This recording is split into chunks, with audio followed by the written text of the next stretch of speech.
Voice call சேவையை மட்டுமே பயன்படுத்தும் வாடிக்கையாளர்களுக்கு ஏற்ற திட்டத்தை அறிமுகப்படுத்த வேண்டும் என்று இந்திய தொலைத்தொடர்பு ஒழுங்குமுறை ஆணையமான ட்ராய் உத்தரவிட்டிருந்த நிலையில் ஏர்டெல், ஜியோ, விஐ போன்ற நிறுவனங்கள் புது திட்டங்களை அறிமுகம் செய்துள்ளது. இதில் ஏர்டெல் மற்றும் ஜியோ நிறுவனங்கள் தாங்கள் ஏற்கனவே அறிமுகம் செய்த திட்டங்களை திருத்தியுள்ளன. புதியதாக கொண்டுவரப்பட்ட திட்டங்கள் எப்படி, அதன் பலன் என்ன என்பதை விரிவாக பார்க்கலாம்.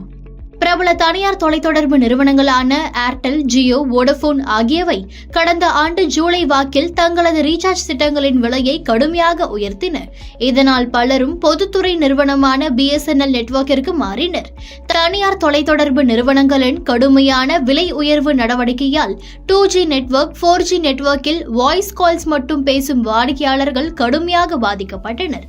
ஆம், டேட்டாவே தேவையில்லை, அதற்கான பயன்பாடே வேண்டாம் என்றாலும் 2GB அல்லது 4GB டேட்டாவை கொடுத்து அதிகப்படியாக விலையில் திட்டங்கள் இருந்தன.